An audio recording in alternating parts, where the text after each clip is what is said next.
Hello, public opinion aficionados, and welcome to Rasmussen Reports, your trusted source for all things political polling. And to be honest with you, as we all know, the bar for that is really low because they were lying to you all fall about who is winning the 2024 presidential election. So, one of the things we're going to actually talk about is how far back that lying goes.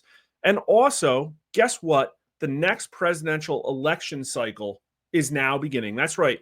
2028 is on. And it couldn't come sooner enough for the Democrats because they have a whole lot of stuff to work through, including why did they lose? And today we're going to cover some numbers that show that voters have very strong opinions about that.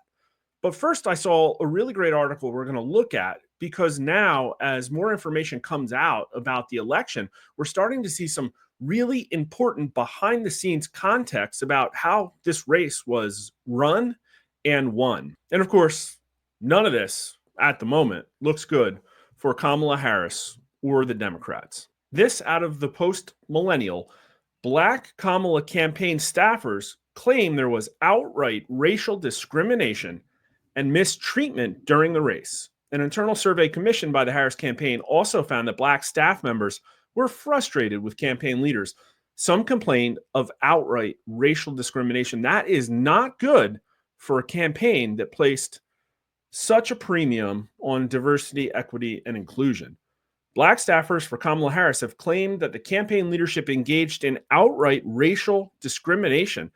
That's a really, really brutal accusation, as well as mistreatment after the now defunct campaign lost the election. The accusations were revealed in a report last week. A New York Times report revealed that an internal survey commissioned by the Harris campaign also found that Black staff members were frustrated with campaign leaders and felt that their ideas were ignored at a rate far higher than their peers. So this isn't about promotions. It's not about pay. It's that they perceived that their ideas were ignored. Some complained of outright racial discrimination. Despite the leadership becoming aware of those results in the survey, details surrounding the campaign staffers' opinions on their employer were not made public sooner, as some staffers feared for future job prospects. Why would they fear for future job prospects? The report called How Alarmed Harris Staffers Went Rogue to Reach Black and Latino Voters. We knew that there was an emphasis on trying to reach these people. My polling showed for like 10 years that Democrats have been hemorrhaging Black and Hispanic support. There were news articles about this 2 or 3 weeks before the election. Why did staffers need to go rogue? I think that's an important question. The report details how some Black staffers on the campaign thought that Philadelphia's racially diverse neighborhoods were ignored by Harris campaign leadership. That's incredible. Black campaign staff members, I mean, we're talking about Pennsylvania. Everybody knew that Pennsylvania was, the keystone for this election. Black campaign staff members and political operatives said campaign leadership dismissed concerns that Democrats were taking their base for granted, the report added. As a result of this frustration, a rogue team of campaign staffers went out to knock on as many doors in Philadelphia as they could in the days leading up to the election to push a get out the vote effort in minority neighborhoods. Does this sound like what you would expect to hear out of a campaign? Forget Harris, out of a Democrat campaign that had $2 billion? The group met in a Dunkin' Donuts in order to plot the operation they reportedly called Operation Duncan Kirk, playing off the World War II mission. That's cute. But the frustration with campaign leadership increased as the election got closer, to a point at which campaign employees set up a call to talk about career opportunities with Angela Rye, a political strategist and podcast host. The discussion quickly shifted as they shared their anger at how the campaign had treated them and how underfunded and haphazard their field operation had been in several battleground states, according to a recording of the call obtained by the Times. I would really love to hear that recording. I wonder how much of this is that they hired thin-skinned millennials and Zoomers, because it's really tough to say that the messaging that came out of the campaign was done by people with a lot of really great experience at grassroots. I mean, it all seems so tone deaf. The way that they didn't speak to independents during Kamala Harris's debate, the way that they had absolutely no plan to reach undecided voters when she went on Fox News over and over again. I can think of examples. How tone deaf and how many lies were being slung around Twitter by Kamala Harris's Twitter account. But again, this idea of how underfunded and haphazard the operation, $2 billion. Listen, if $2 billion can't win an election for you, something is really, really wrong. Maybe a leadership problem, maybe something deeper. Additionally, some staff reportedly alleged that the campaign offices in Philly were filthy and lacked basic supplies like tables, chairs, and cleaning products and printers, and that Black staffers at these offices had to move to wealthier neighborhoods for their campaign offices. This is wild. Is it really, again, it could be thin-skinned people. It could be people acting like prima donnas. How are you going to reach these people if you're not in the community? And they did it themselves. So clearly, this campaign had leadership problems. Clearly, there were strategy problems. For us to hear about haphazard operations in the battlegrounds, how they weren't reaching their core base. But I think there's something bigger going on. We're going to take a look at the numbers in a second. But I wanted to point this out. David Plouffe, the former Obama campaign manager and Democrat consultant, is like the gift that keeps on giving. He's one of the main reasons, besides following Rasmussen Reports, that you would know that you were being lied to the entire time by mainstream media pollsters. And we talked about this, but it's just stunning to see it in text. Biden's polling said Trump would win at least 400 electoral votes before president quit the race, Obama aide claims. And this is absolutely crazy. So this is the Real Clear Politics national popular vote aggregate. We've looked at this time and time again about how Trump was winning this entire time in our polling by about 2 points. And so this Kamala Harris 2-point lead here was entirely fake. It was entirely manipulation by the media corporate elite who were shilling for Democrats to try and get their regime to stay in power. When was this? This is like right around here. This is the period they're talking about, where Biden is losing by 400 electoral college votes. Now, as an exercise, let's take the 2024 map where Trump won by 312. What do we have to do to get to 400? Well, New Hampshire was probably the closest. Let's turn that red. 316.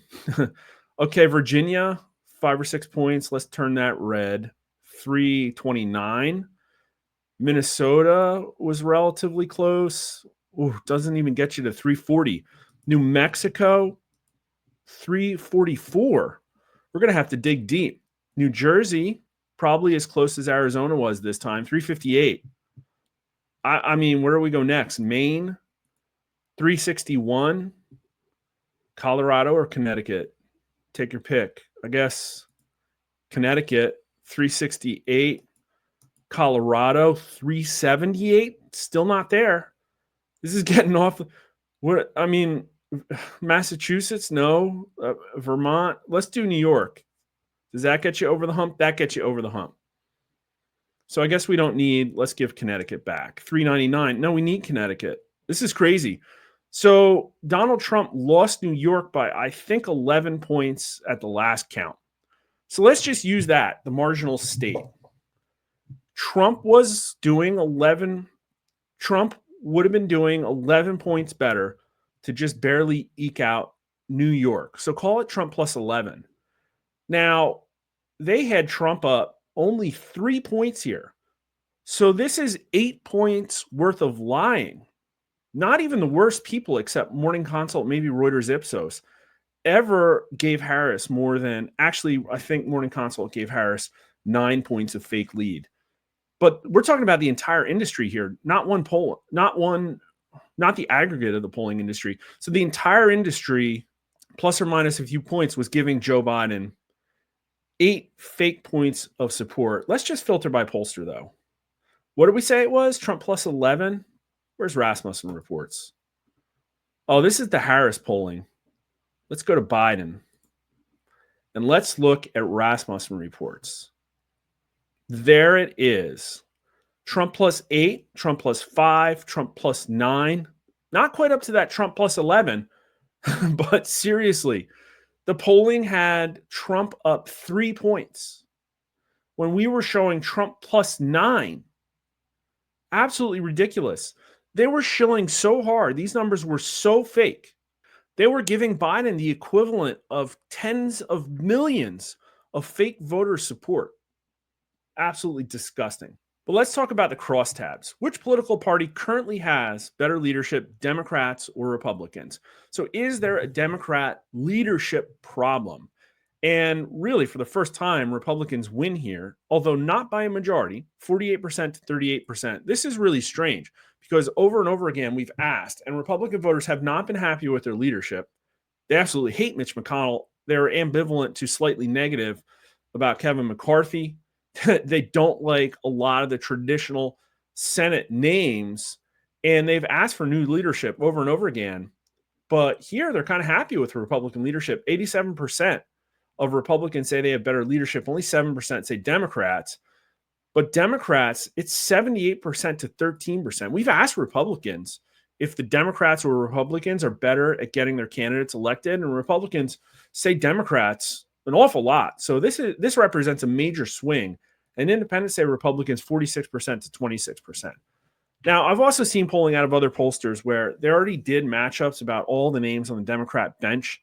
And I think the one I saw, Kamala Harris was getting 41% of Democrat support, and all of the other people had like low double digits to upper single digits, all the major names. Now, we didn't ask that question. I think it's probably a little bit too premature, but we did ask this: which current leader is better for the Democrat Party? And among all likely voters, 31% plurality, actually 35% of plurality say not sure. That's a tough one. 31% say Vice President Kamala Harris. 15% say Joe Biden. It's crazy it's not 1.5. 7% say Chuck Schumer. 12% say Hakeem Jeffries. Now, this isn't about what candidate they want. It's who do they want doing the planning? Who do they want putting together the coalitions and laying out the foundational groundwork, the strategy, the messaging? And this is crazy. 31% say Kamala Harris. 54% of Democrats, a majority of Democrats say among the president, vice president, congressional minority leader, and Senate majority leader, like all of them combined still don't get to Kamala Harris, 35%. This is a very clear sign that maybe it's because of the name recognition, maybe it's because all of the press that she got that lauded her competence. Democrats right now think that Kamala Harris is the best leadership for the party. How are you going to get, she just lost. At the same time, Democrats are trying to blame her and say that it's her fault that she lost. This is a really crazy situation, a really tough standoff. I do not know how they're going to resolve. They're probably going to need strong leadership to come from outside and attack the status quo. But we know how Democrats deal with the status quo being attacked. Republicans, they don't care. 51% are not sure. And so are 44% of independents. Only 21% of independents say Kamala Harris is the best leader for the Democrat Party, but it also is the highest result here. It's pretty fascinating. But I think you will find these numbers more interesting. What is the main reason Kamala Harris lost the election? Everybody says she's a historically bad candidate, and I get yelled at because I disagree with that. To be honest with you, she wasn't the best, but she also was not dealt the best hand of cards. To be honest, she probably did about as well as any of the generic Democrats would have done. They all had their own quirks. You're telling me that Gavin Newsom would have done better? He probably would have done better in interviews, but he has his own likability problems. It isn't because she was a bad candidate. It's because the Democrat Party was out of touch with the concerns of most Americans. That's what I thought it would be, and that's what voters say. And trust a public opinion professional. This is definitely the right answer. 18% say she was a bad candidate. 21% said the Biden administration was unpopular. They've already moved on from Joe Biden. In fact, The fact that these are kind of close is pretty crazy, but people blame Joe Biden more than Kamala Harris, 21% to 18%. 45%. Democrat Party was out of touch with the concerns of most Americans. More voters say that than there are registered Democrats in the country. Although 15% say not sure, but look at the party breakdowns. Only 8% of Democrats say she was a bad candidate. Maybe it's because they don't love victim blaming. Maybe it's because of the diversity aspect, or maybe deep down, they fundamentally know that something isn't right with their party. But look how quick they are to throw Biden under the bus. 30% say the Biden administration was unpopular. That's almost, I mean, we're getting up to close to 4-1 over she was a bad candidate. Really, very few of them blame her at all. And 40% of Democrats say it's because the Democrat Party was out of touch with the concerns of most Americans. They don't like the direction that the Democrat Party is going, which is kind of wild because, to be honest with you, the Democrats really aren't bumming as much as I thought they would. We looked at Democrat right direction numbers, and they're actually higher now than they were back in this week after the 2020 election. Now, some of that might be because of COVID, but you'd think it would be even worse going into a presidential administration led by the second coming of Adolf Hitler. And I mean, they just never believed it. And here's what's going to happen too. The Democrat media is going to talk about how bad of a candidate she was, try and throw her under the bus, try and keep her from running again. But that's not what Democrats think the problem is. So the longer Democrats go without addressing the elephant in the room, the main problem, it's not about threats to democracy. It's not about abortion. It's about the death of the middle class, affordability, and the American dream. As all of our polling showed for months and months and months, they should literally just subscribe to Rasmussen Reports and they wouldn't have to do this introspection. Among Republicans, 34% say she was a bad candidate. Again, you'd think this number would be like 80%, but Republicans by majority say it's because the Democrat Party's out of touch. And this is coming from Republicans. That's wild. 47% of independents agree. Only 13% of independents say she was a bad candidate. So seriously, if you see people blaming her, send them to RasmussenReports.com. Get these numbers, shove it in their face. Looking ahead to the next presidential election, it would be better for Democrats to have Kamala Harris as their candidate again, or Democrats should find another presidential candidate for 2028. Although this is telling, people aren't really blaming Kamala Harris, but by an even lower number, they don't want her. 24% say it would be better for Democrats to have her again. 61% say they should find another presidential candidate. So the loser here is like Schumer and Jeffries, because Democrats, only 32% of Democrats say they want Kamala Harris as the candidate again. And yet they also say that she's the best path forward for leadership of the party. So that means there's a really dim view of those people. Where were they? Why didn't they help Kamala Harris win? 55%, a majority of Democrats, say that Democrats should find another presidential candidate. 71% of Republicans, interesting. I didn't know what that number would be at all. 19% of Republicans want whoever to run against Kamala Harris again. That's weird. It's like they beat her. So maybe you'd think that they would want to run against her again, but maybe this is because it got closer than it should have. Independents say somebody else 57% to 20%. So even though they say, don't blame her, it's not her fault, she wasn't the worst candidate, they're like, no, we need to move on. We need to find somebody else. And so this is the problem for Democrats, the bench problem. Well, it's not all the bench problem. It's the bench problem, along with the fact that for whatever reason, they're incapable of doing the hard work to figure out why their policies are failing, to change the fact that they're absolutely getting trounced in the culture war, to change the fact that they've embraced censorship and fascism and luxury beliefs. Who out there is challenging these ideas? Very few people. And so in the current Democrat paradigm, it's really hard to see somebody like Gavin Newsom or Gretchen Whitmer or any of the other governors, Josh Shapiro, come in and somehow overcome those challenges based on sheer intelligence and charisma. Really tough situation. And so that's why you are going to see people within the Democrat Party challenge the status quo. Here's Exhibit A. Amy Klobuchar admits she's not a fan of Biden's pardons. She's very concerned. Several Democrats have criticized President Biden for pardoning his son, Hunter. So they're going to. So this is shrewd. I mean, Biden's on his way out. He's a lame duck. At the end of the day, these pardons probably did very little damage. So it's something safe to show that you're breaking ranks with all of the Democrats in a way that I guess won't blow up in your face. But you're going to see more and more of this. People within the Democrat Party realizing that maybe the leadership is weak. Maybe we have a chance of changing things and filling a vacuum. Although we all know what happens then, just ask Bernie Sanders. You probably get behind the scenes death threats, and then you get bought off with a lake house, allegedly. What is it?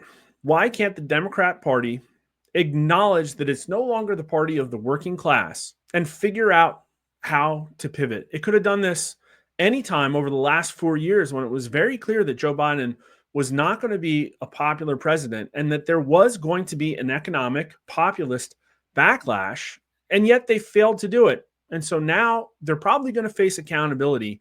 And the real wild card is what happens when people see what Trump is going to do when he gets into office. It's just barely over 40 days away now, and day one sounds like it's going to be absolutely lit. If you think so too, make sure you like the video and follow us on YouTube or Rumble, Rasmussen_poll. Hit us up on Twitter as well, Rasmussen_poll, or I'm there at Mark_R_Mitchell. And thanks for watching.